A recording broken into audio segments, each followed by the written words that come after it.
L'entrepreneuriat en 2025. Les règles, les codes, les comportements d'achat, tout a changé et tout change tout le temps. Et je suis sûr qu'avec ton hypersensibilité, tu le sens. Parce que peut-être que tu te disais que l'entrepreneuriat c'était un marathon, mais en réalité, c'est pas du tout ça. L'entrepreneuriat, c'est un...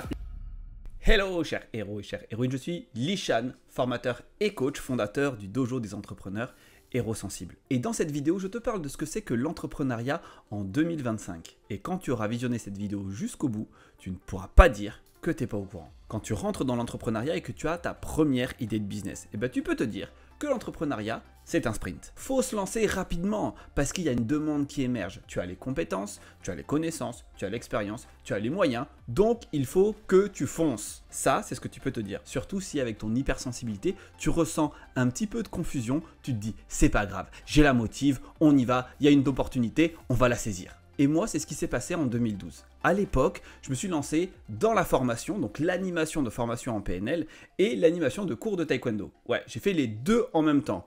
Et spoiler alerte, ça s'est pas forcément très bien passé. Mais bon, à ce moment-là, j'en avais pas conscience. Donc je me suis dit, je fonce, j'y vais à fond, je fais le taf, et à la fin de l'année, je vivrai la vida loca. Et oui, la vida, elle a été loca, mais pas comme je le pensais. Quelques temps après, en général, autour de 2 ans après ton lancement, tu te rends compte que tu vis pas la vida loca. Donc tu travailles comme un loco, ça c'est clair, mais la vie, elle est pas folle, elle est pas incroyable.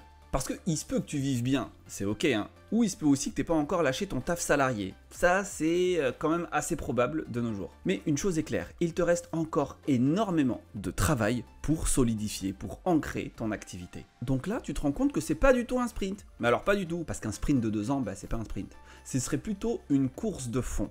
Il faut que tu tiennes le coup, parce que finalement, peut-être que tu t'es lancé avec beaucoup de personnes, et tu te rends compte que faut tenir la route. Donc faut tenir plus longtemps que les autres. Là, tu es un peu dans le côté compétition. Et là, ta sensibilité, elle te connecte à la fois à une forme de frustration, parce que tu pensais que ça arriverait plus vite, et en même temps à une forme de persévérance, parce que tu sais qu'il va falloir fournir des efforts pour arriver, et que à un moment donné, ce n'est pas perdu, loin de là. Il y a quand même quelque chose à faire. Et pour ma part, à cette époque-là, en 2014, eh bien, je donnais des formations, mais pas suffisamment pour lâcher mon taf salarié.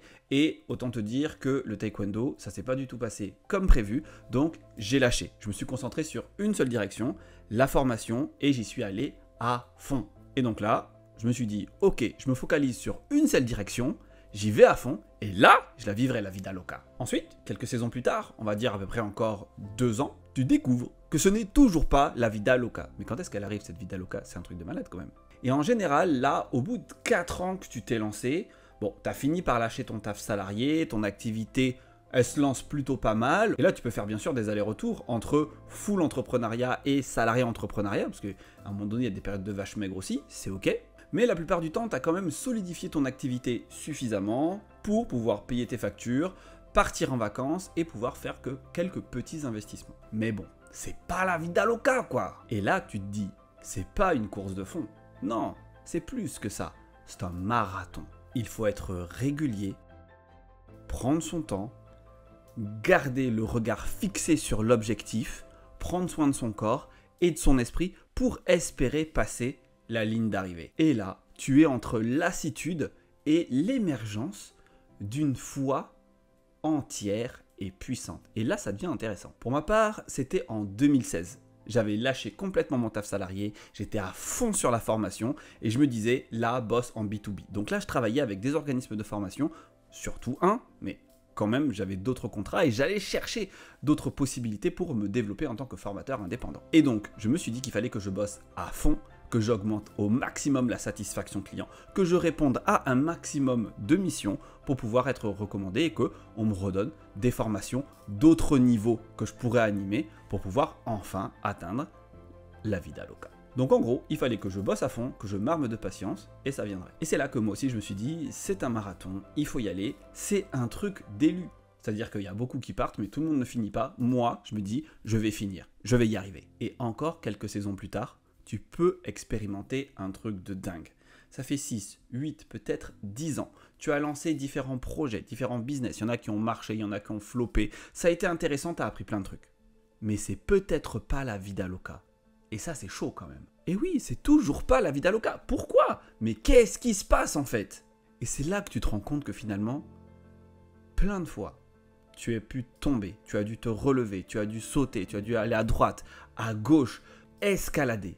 Bref, tu te rends compte que c'est pas du tout un marathon, c'est pas du tout plat.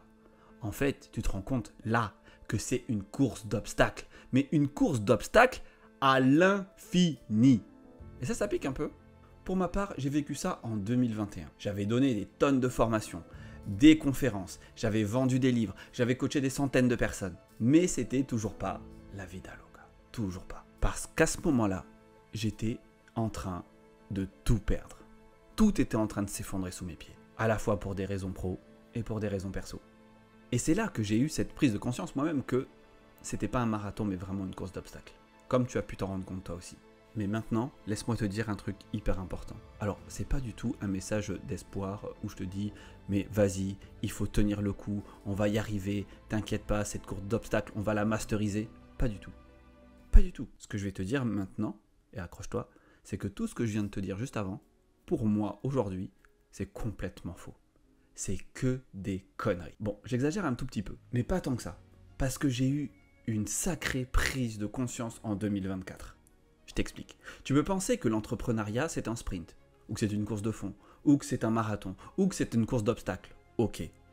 Mais en pensant ça, tu sous-entends que c'est toujours tout droit, ou en tout cas que la route est balisée. Et ça, c'est le mensonge qui fait que c'est très difficile de s'en sortir quand on est entrepreneur. Rester dans cette illusion que tout est tracé et que c'est toujours tout droit et qu'il suffit de mettre un pied devant l'autre. C'est archi faux. Aujourd'hui, je pense que l'entrepreneuriat, c'est une course d'obstacles à l'intérieur d'un labyrinthe. Parce que tu ne connais pas le chemin. Énormément de voies sont des impasses. Tu ne sais pas où est la sortie, personne ne le sait, personne ne va te le dire. Mais le truc, c'est qu'en plus, tu ne peux pas y arriver seul. C'est impossible. Parce que sinon, tu vas t'épuiser et t'écrouler dans une ruelle de ce labyrinthe, dans l'indifférence générale. Parce que dans le monde de l'entrepreneuriat, on glorifie ceux qui réussissent. Ils sont mis en lumière, ils ont énormément de visibilité. Et ceux qui galèrent et qui échouent, eux, est-ce qu'ils sont humiliés? Même pas. C'est le truc qu'on se dit, je vais être humilié, tout le monde va rire de moi. Faux. Tout le monde s'en fout. Parce que personne n'en sait rien. Et ça, c'est pire que tout pour moi. Mais la bonne nouvelle, c'est que ce labyrinthe, tous ensemble, on peut le cartographier. Mais pour ça, il faut qu'on se rassemble.